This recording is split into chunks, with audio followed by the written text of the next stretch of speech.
नमस्कार दोस्तों, मैं Balwant Singh BS geography classes सीखकर।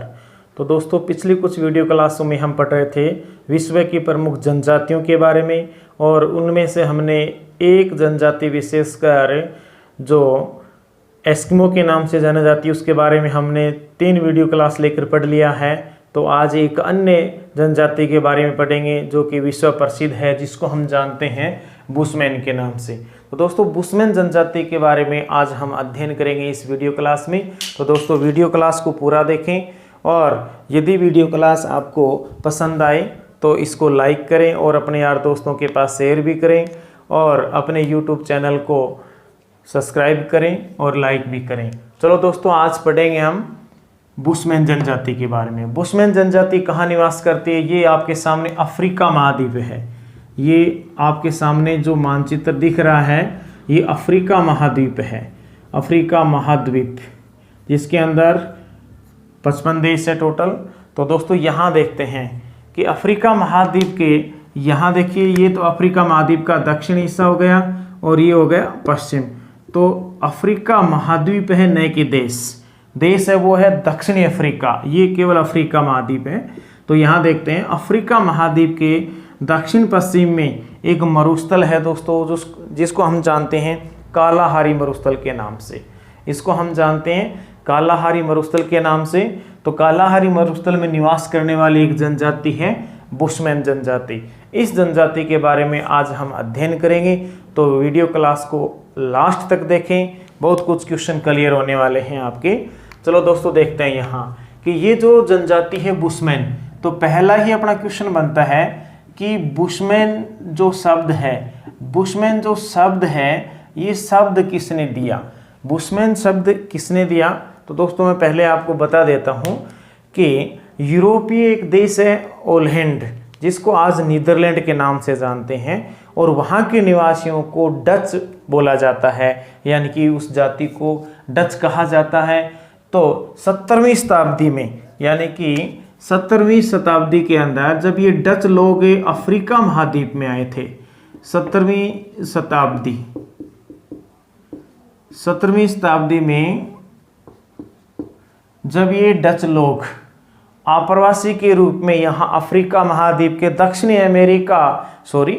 अफ्रीका देश में आए थे, तो यहाँ इन्होंने इन जंगलों के अंदर कुछ लोगों को देखा जिनका मुख्य कार्य ये था आखेट करना, यानी कि शिकार करना। शिकार पर ही इनका जीवन चलता था। तो ऐसे लोगों को इन यूरोपीय या फिर डच लोगों ने बुशमैन नाम दिया। फिर से देखते हैं, 17वीं शताब्दी में डच से, आपको शायद दिख नहीं रहा होगा, मैं मार्कर चेंज कर लेता हूं। डच आप्रवासी में डच कौन है ये मैं लिख देता हूं यहाँ, ओलैंड निवासी। ओलैंड, आजकल इसको ओलैंड भी नहीं कहा जाता, नीदरलैंड कहा जाता है। तो दोस्तों, यहाँ देखते हैं 17वीं शताब्दी में डच आप्रवासियों ने दक्षिणी अफ्रीका देश है एक, दक्षिणी अफ्रीका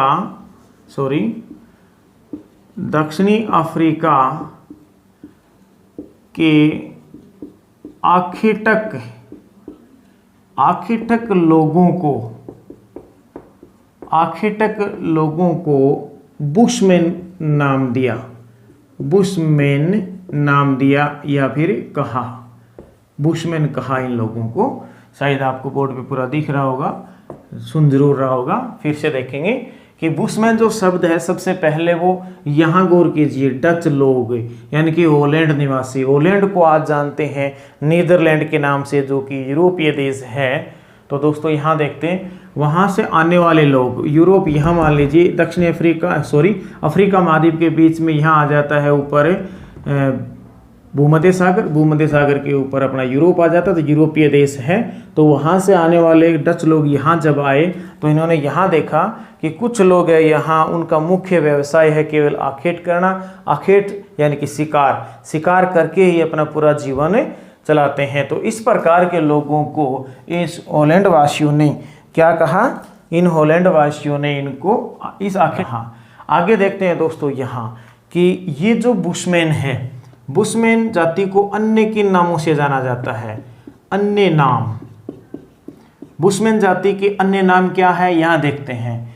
तो देखिए इनको बुशमैन तो कहा ही जाता है, बुशमैन के साथ साथ इनको यहाँ शान जनजाति भी कहा जाता है। शान के अलावा इनको रवि जनजाति भी कहा जाता है, कहीं इनको रवि जनजाति के नाम से भी जाना जाता है। तीसरा नाम दोस्तों इनको बसारवा, बसारवा जनजाति के नाम से भी जाना जाता है, जो कि यहाँ अफ्रीका महाद्वीप के दक्षिण पश्चिम में कालाहारी मरुस्थल में निवास करती हैं। हाँ दोस्तों, देखते हैं कि यहाँ इस कालाहारी मरुस्थल के अंदर लगभग 20,000 वर्षों से ये इस क्षेत्र पे निवास कर रहे हैं। चलो दोस्तों, यहाँ देखते हैं कि ये कालाहारी मरुस्थल है। इस कालाहारी मरुस्थल में कौन कौन से देश शामिल है? तो दोस्तों यहाँ पहले मैं आपको कहना चाहूँगा कि ये जो कालाहारी मरुस्थल है, यहाँ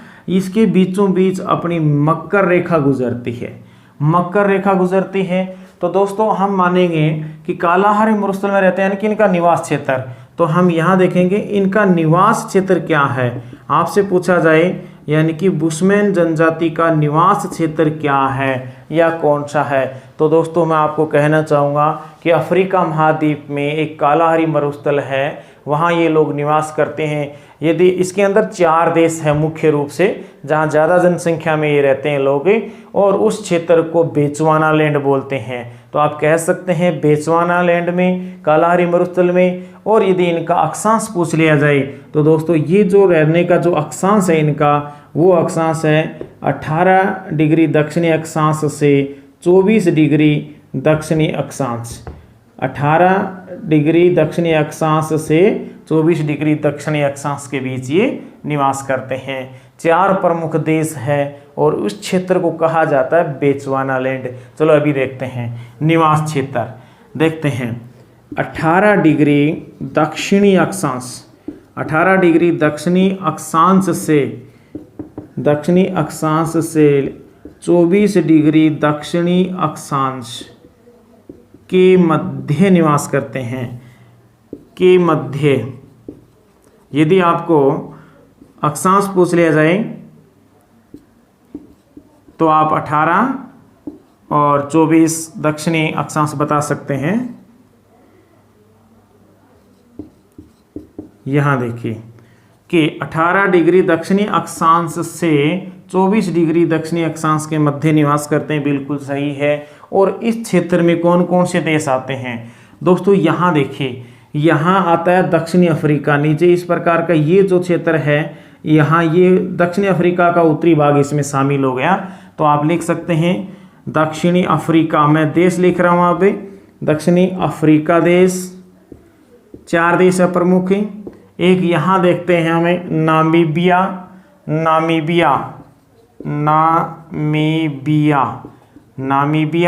और एक और देख सकते हैं यानी कि नामीबिया के उत्तर में अंगोला।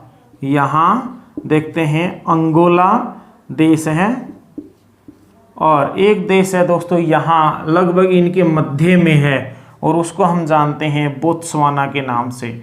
बोत्सवाना, ये जो बोत्सवाना देश है ये प्रमुख देश है इसका। यानी कि आपसे पूछा जाए मुख्यतः किस देश में निवास करते हैं, पर्टिकुलर एक देश के बारे में आपसे पूछा जाता है तो आप बोत्सवाना नाम लेंगे इसका, क्योंकि संपूर्ण बोत्सवाना है वो इस कालाहारी मरुस्थल में, और यहाँ ये लोग निवास करते हैं। तो दोस्तों फिर से देखिए 18 से लेकर 24 डिग्री, 18 से 24 डिग्री के मध्य दक्षिणी अक्षांश के मध्य निवास करते हैं। और इसमें प्रमुख रूप से 4 देश आते हैं, नामीबिया, अंगोला, बोत्सवाना और दक्षिण अफ्रीका। और इसके उत्तर में थोड़ा जाम्बिया, यानी कि जाम्बिया में ये छितरे हुए मिलते हैं। और एक देश और है जिम्बाब्वे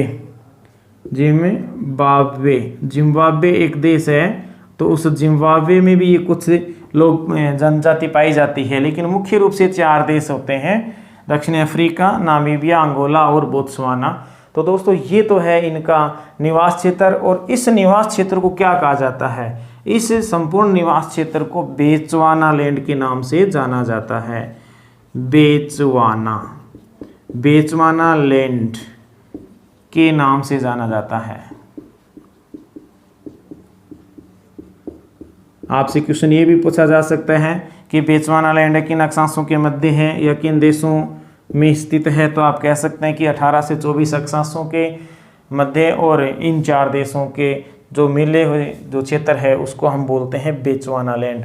तो दोस्तों कालाहारी मरुस्थल में निवास करने वाली जो बुशमैन जनजाति है इसके बारे में हमने निवास क्षेत्र के बारे में तो देख लिया, यानी कि ये कहाँ निवास करते हैं। अब नाम आया अपने कालाहारी मरुस्थल का, तो हम पहले कालाहारी मरुस्थल की कुछ विशेषताएं देखते हैं।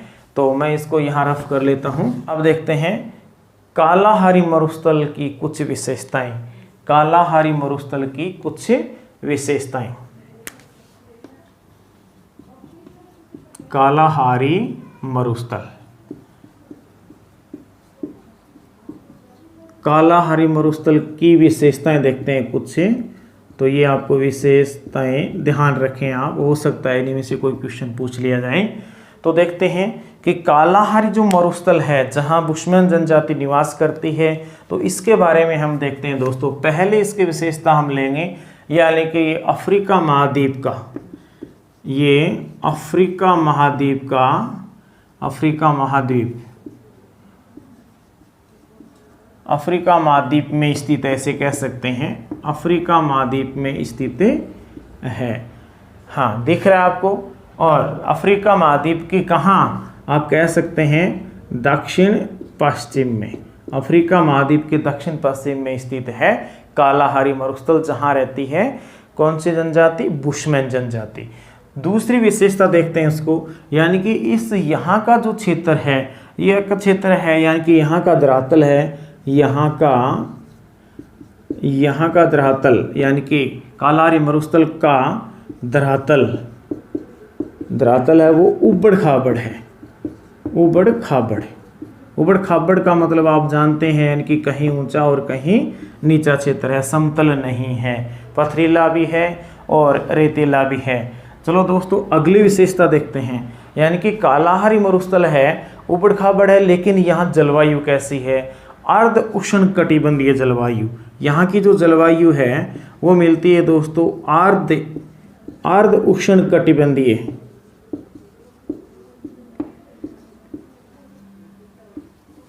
अर्ध उष्णकटिबंधीय जलवायु। कैसी जलवायु है? अर्ध उष्णकटिबंधीय जलवायु है वो इस अफ्रीका महाद्वीप के कालाहारी मरुस्थल में पाई जाती है। चलो दोस्तों इसकी अगली विशेषता देखेंगे हमें, यानी कि यहाँ वर्षा कैसी होती है। मरुस्थल है तो वर्षा बहुत कम होती है, हम जानते हैं, यानी कि यहाँ वर्षा है वो अनिश्चित होती है। वर्षा अनिश्चित और बहुत ही कम, वर्षा अनिश्चित बहुत ही कम, और वर्षा औसत है, वर्षा औसत यहाँ का है 25 सेमी। यहाँ 25 सेमी है, 25 इंच नहीं है, यानी कि औसत 25 सेमी आता है, लेकिन इससे कम भी वर्षा होती है, कहीं कहीं इससे थोड़ी ज़्यादा होती है, लेकिन औसत आता है 25 सेमी। तो दोस्तों यहाँ देखते हैं नामीबिया मरुस्थल भी एक कालाहारी मरुस्थल के इस और नामीबिया मरुस्थल है। नामीबिया मरुस्थल और कालाहारी मरुस्थल के बीच के अंदर जो अंतर है, यानी कि वर्षा का, वो बहुत ज़्यादा अंतर है। चलो दोस्तों अगली विशेषता देखते हैं कि यहाँ वर्ष भर तापमान उच्च रहता है। क्या होता है? यहाँ का मतलब कालाहारी मरुस्थल में यहाँ वर्ष भर यानी कि पूरे वर्ष तापमान अधिक रहता है, बहुत ज़्यादा तापमान रहता है दोस्तों यहाँ, लेकिन परंतु अपेक्षाकृत रातें होती है वो ठंडी होती है। दिन में बहुत ज़्यादा गर्मी, लेकिन रातें हैं वो दिन की बजाय बहुत ठंडी होती है। ये भी इसकी विशेषता, यानी कि मरुस्थल की विशेषता है। और देखते हैं कि यहाँ जो ग्रीष्म काल होता है, यहाँ ग्रीष्म ऋतु मानिए या ग्रीष्म काल मानिए, यहाँ ग्रीष्म काल लंबा होता है, ग्रीष्म काल लंबा, व शीत काल छोटा होता है। ये हम देख रहे हैं इसके मरुस्थल की विशेषताएं। अगली विशेषता है कि इस मरुस्थल के अंदर कुछ वनस्पति पाई जाती है, जैसे छोटी छोटी कंटीली झाड़ियाँ, जैसे छोटी छोटी कांटों की यानी कि कंटीली झाड़ियाँ पाई जाती है, झाड़ियाँ और बबूल के वृक्ष पाए जाते हैं। इसके अलावा बुशमैन घास पाई जाती है, बुशमैन नाम की घास पाई जाती है यहाँ। और दोस्तों देखते हैं कि यहाँ ध्यान देने योग्य बात है कि इस क्षेत्र के अंदर यानी कि कालाहारी मरुस्थल, जो कालाहारी मरुस्थल है, इस क्षेत्र के अंदर कुछ फलीदार, थोड़ा ध्यान दें, कुछ फलीदार पौधे पाए जाते हैं या वृक्ष पाए जाते हैं, पेड़ कह दें हम, पेड़ पाए जाते हैं। उन्हें समा कहा जाता है। उन्हें क्या कहा जाता है? समा कहा जाता है। फिर से गौर करेंगे यहाँ पे, यानी कि फलीदार जो पेड़ होते हैं या पौधे या वृक्ष, जो भी आप समझें, कि उनको समा कहते हैं। क्या कहा जाता है? समा कहा जाता है। एक और ध्यान देने योग्य बात है, थोड़ा ऊपर लिख लेता हूँ मैं यहाँ, शायद नीचे आपको दिखे नहीं। यहाँ देखिए कि जो फलीदार पौधे होते हैं या वृक्ष होते हैं या पेड़ होते हैं, उनको समा कहा जाता है। लेकिन दोस्तों एक और है यहाँ कि इस बुशमैन जनजाति जहाँ निवास करती है कालाहारी मरुस्थल में, वहाँ जो उपोषण घास के मैदान है, यहाँ उपोषण घास के मैदान यहाँ पाए जाते हैं। तो उन उपोषण घास के मैदानों में खरबूजे होते हैं। तो इन खरबूजों को, उपोषण घास के मैदान में खरबूजों को क्या कहा जाता है? नरस कहा जाता है। नरस कहा जाता है। थोड़ा गौर करें यहाँ, यानी कि फलीदार जो पेड़ होते हैं उनको तो समा कहा जाता है, और जहाँ खरबूजे होते हैं और खरबूजों को क्या कहा जाता है? नरस कहा जाता है। अगला पॉइंट ध्यान दें, इसी क्षेत्र के अंदर जो मीठे पानी युक्त तरबूज होते हैं, जो तरबूज बनते हैं यहाँ पर, इन तरबूज को यहाँ के लोग त्यामा कहते हैं, जिससे कि इनके पानी की जो कमी होती है वो पूरी होती है, पानी के भरे होते हैं। तरबूज को क्या कहा जाता है? त्यामा। खरबूजे को क्या कहा जाता है? नरस। और जो फलीदार पेड़ होते हैं उनको समा कहा जाता है। तो दोस्तों ये तो थे अपने इसके कालाहारी मरुस्थल की कुछ विशेषताएं। अब कालाहारी मरुस्थल की एक बड़ी विशेषता है, वो मैं आपको बताना चाहूँगा कि कालाहारी मरुस्थल के अंदर एक विश्व प्रसिद्ध राष्ट्रीय उद्यान है। आप बता सकते हैं उसका नाम? यदि आपको पता हो तो आप मेरे आगे वाला उत्तर न सुनकर अपने आप ही अपने कमेंट्स में लिख दीजिए। लेकिन मैं बता रहा हूँ आपको यहाँ कि इस कालाहारी मरुस्थल में एक राष्ट्रीय उद्यान, विश्व प्रसिद्ध राष्ट्रीय उद्यान स्थित है। कौन सा होगा? यहाँ नाम, चलो मैं बताता हूँ। यहाँ एटोसा राष्ट्रीय उद्यान। एटोसा राष्ट्रीय उद्यान जो विश्व प्रसिद्ध है, ये राष्ट्रीय उद्यान है, वो इसी कालाहारी मरुस्थल में स्थित है। ये एक मोस्ट इंपॉर्टेंट क्वेश्चन है दोस्तों, यहाँ इसको थोड़ा ध्यान रखें। एटोसा राष्ट्रीय उद्यान जो कि विश्व प्रसिद्ध है। अब हम देखेंगे कि इस मरुस्थल में किस प्रकार के प्राणी पाए जाते हैं, यानी कि वन्य जीव किस प्रकार का यहाँ पाया जाता है, वो देखते हैं। तो दोस्तों यहाँ देखिए वन्य जीव कहाँ, कालाहारी मरुस्थल में किस प्रकार के वन्य जीव पाए जाते हैं। वन्य जीव, चलो देखते हैं। वन्य जीव में मिलते हैं। आपको पता है कि अफ्रीका के अंदर बहुत ज़्यादा कुछ प्रसिद्ध चीज़ें हैं, जैसे जिराफ है, शुतुरमुर्ग है, या यहाँ देखते हैं धारीदार जो गधा होता है जिसको जेबरा बोलते हैं, खरगोश है, यहाँ लकड़बग्गा है, कई है ऐसे। तो लेकिन यहाँ कई प्रकार के हिरण पाए जाते हैं, यानी कि अनेक प्रकार के कह सकते हैं, अनेक प्रकार के हरिण कह सकते हैं, अनेक प्रकार के हिरण पाए जाते हैं यहाँ आपको पता है जिराफ पाया जाता है, जिराफ जिसकी लंबी नाड़ होती है। और जिराफ के अलावा जैसे जेबरा भी बोलते हैं हम, धारीदार गधा जेबरा, जो अफ्रीका महाद्वीप का प्रसिद्ध है। लकड़बग्गा यानी कि लकड़बग्गा किसे कहेंगे यहाँ पे, यानी कि एक शिकारी कुत्ते जैसा होता है। और इसके बाद देखिए यहाँ एक नाम है गन्यू खरगोश, गिलहरी, छिपकली। एक दोस्तों यहाँ स्टेनबैग के नाम से जानवर पाया जाता है, जिसको मैं लिख देता हूँ यहाँ स्टेनबोक। तो स्टेनबोक एक बकरे जैसा बड़ा जानवर होता है जो कि इस कालाहारी मरुस्थल में पाया जाता है और इन लोगों का मुख्य भोजन है, यानी कि इसका ये शिकार करके खाते हैं स्टेनबोक का। इसके अलावा देखते हैं हम शुतुरमुर्ग, आपने नाम सुना होगा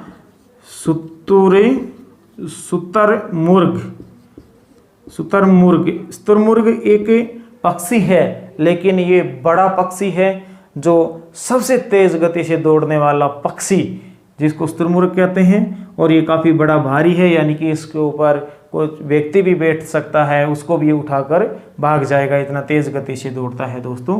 तो शुतुरमुर्ग भी यहाँ पाया जाता है, इन लोगों का ये मुख्य शिकार है। इसके अलावा आप देखते हैं कि जैसे चींटियाँ हैं, तो चींटियाँ हैं, दीमक है, टीडी है, टीडियाँ कह सकते हैं आप, ये इनके मुख्य भोजन हैं। ये इनको बड़े चाव से खाते हैं। जैसे शहद है, यानी कि मधुमक्खियों का शहद, तो ये इनके मुख्य भोजन है, यानी कि जंगलों में रहते हैं तो इस प्रकार के जानवरों का ये शिकार करते हैं, इनको भी ये अपने काम में लेते हैं। तो दोस्तों ये इसका हो गया, यानी कि कह सकते हैं कि ये जो अपना बुशमैन जनजाति है, इसके बारे में हम पढ़ा, थोड़ा कालाहारी मरुस्थल के बारे में पढ़ा। आज की क्लास में इतना ही, देखेंगे इसकी बुशमैन की दूसरी क्लास में, दूसरी पार्ट में हम देखेंगे अगला कुछ अध्याय शेष बचा है वो। तब तक के लिए जय हिंद, जय भारत।